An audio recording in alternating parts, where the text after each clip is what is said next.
It's beer o'clock on Real Ale Craft Beer. Now today I'm really looking forward to this one because the brewery is 700 years old. Look at that. It's by ABK and it's their Edel Spezialbier, coming in at 5.8% ABV in a 500ml bottle. There's a look at the bottle cap.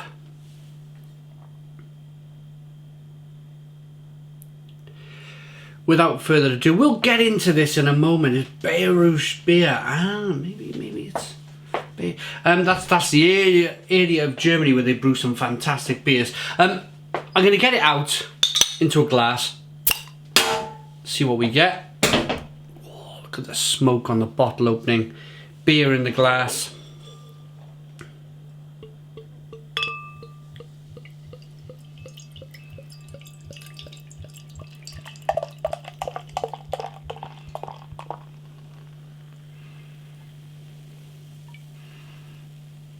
Look at that. Look at that for a lovely, lovely looking beer. A little tornado in the glass then. Did you see that? Miniature tornado. It's downward pressure then and carbonation. That's the reason why they get so many tornadoes in America. Must be downward pressure. Anyway, I want to say a massive thank you to Always a Red. Always a Red, aka Justin. He sent me 3 ABK beers on the 1st of October. It's now the 21st of October, so I've had this beer 20 days. A little bit of a delay, not too much in the scheme of things.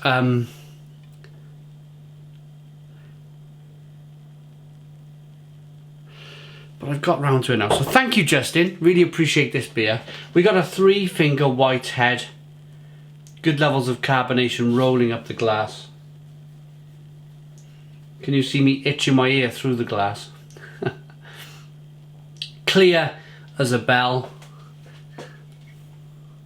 Clear as a whistle. Whatever the saying goes. It's a clear looking, light, straw coloured beer. Let's get the aroma.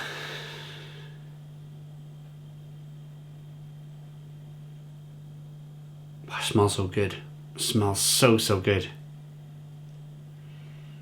Light, crisp, refreshing. I'm interested with the history of this brewery. They're very.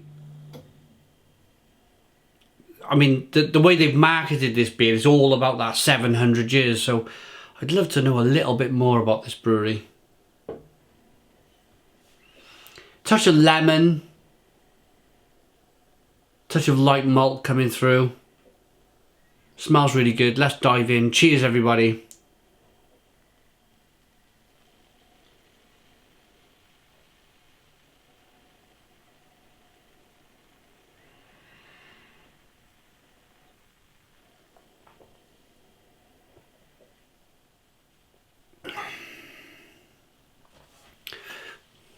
Oh, that's lovely. I would describe this as a bock, a German bock, strong. Bock means strong, so a German bock style strong lager.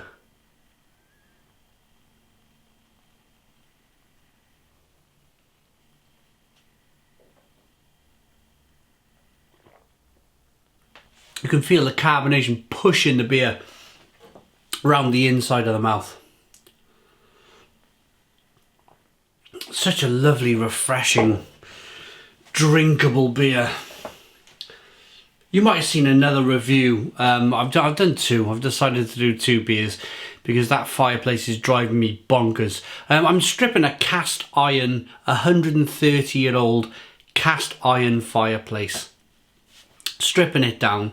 I mean, if you want to take a look at it through the window, have a look at my amateurish, or excuse my amateurish video skills. Can you see it? There it is over there, look. Is that it? Is that the fridge? I'm not sure if you can see it. See it over there by the bar, stripping that down. I told you it was very amateurish. Let's tighten that up, there we go, up we go. You wouldn't think I've been doing this for 10 years. There we are. I've gone very orange on our return. There we are, we're back to normal. So I've been scrubbing it with a wire brush, and I've been scrubbing it with a paint stripper, like you know, the wallpaper scraper. That's the word, a wallpaper scraper. Scrubbing and getting all the hard old paint off. Basically, old Victorian fireplaces, they generally get covered in paint. People gloss them, and then they gloss them again, and then somebody buys the house, gloss them again, sell the house, somebody buys it, oh, we'll gloss the fireplace. And then within in the space of 30-40 years, it's had about 1 million coats of paint on it, and it's lost all of its integrity. It's lost all of the detailing in the sides, and I'm coming across little flowers and hops, and amazing old fireplace. I've done it now. This is the 3rd fireplace that I've renovated, and it's a right job. It's a right job. It really is. I reckon this will be my last one, because I've got 4 fireplaces in the house. This has been number 3. It's a dining room fireplace, so I'll be able to do a little bit of cooking on it. It'll definitely be a Christmas Day kind of fireplace where everybody sits around the fire. So it's a big one. It's a big project. But anyway, long story short, I was scrubbing away at this thing, and I was like, oh man, I'm fed up. I'm fed up with this damn thing. So I've decided to go, let's have a beer. Let's have a beer. So I've stopped, instead of putting the kettle on and having a cup of tea, I think when you're doing work like this, there's only one thing that can get you through your day, and that's a nice pint of Bock lager.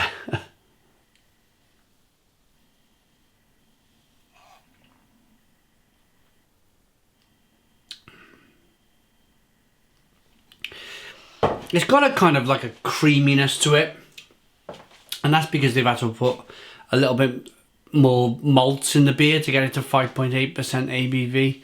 It's very drinkable. It's a little bit kind of like spiky on the back end. Traditional German hops used in the beer, so it'll be Hersbrucker or something of that description. It's a little bit stingy nettly, like organic kind of stinging nettles, because stinging nettles are the cousin of hops in the tree of life, in Darwin's tree of life. The stinging nettle is right there next to the hops. It's in fact a cousin of the hops. So before we really found hops in the UK, we actually used to brew with stingy nettles. Unbelievable, isn't it?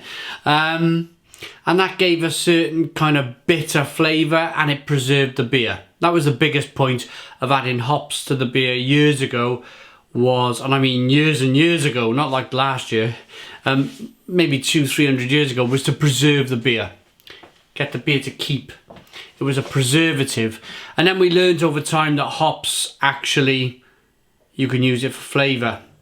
And where we are today, 2020, and for the last 30-40 years, I imagine, we now have fantastic varieties from California and San Diego and other beautiful New Zealand hops and Australian hops, and they've all got such floral, fragrant flavours in them. The hop is a massive important thing in the world, and I just one day hope that everybody gets to know and understand it.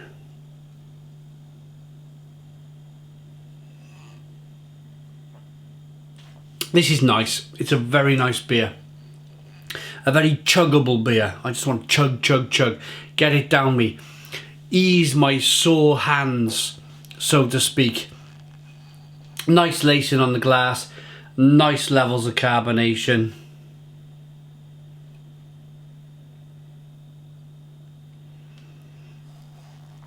A light cracker bread, biscuity, malty kind of flavour going on. It's really good. It's really good. ABK, is there any English on the back? I'd love to know. Yeah, I mean, it's not even sold in the UK. There's no English here at all. I can see that it is water, malt, hops and yeast. I can see that by the different languages. You learn to read these languages over the years. But 700 years of Bavarian brewing tradition and heritage. I can't... So it's rockdrinks.com. Rockdrinks.com. It's marketed, that 700 years is definitely a big focal point of this brand, of this brewery, and I'd like to think what they used to brew originally. There's some English on the front, which is really interesting. There's no English on the back. There's no ingredients on the back in English, but if you flip it over on the front, it says brewed traditionally using only the finest barley, malt, hops and pure water, which is quite an interesting thing. So anyway, ABK 700 years, the Edel special beer. For me, I like it enough to give it a 9 out of 10. It's really good. A 9 out of 10 from Real Ale Craft Beer. Please put your comments in the comments box, subscribe to our daily beer and food reviews, give us a big fat thumbs up. Boom! Cheers!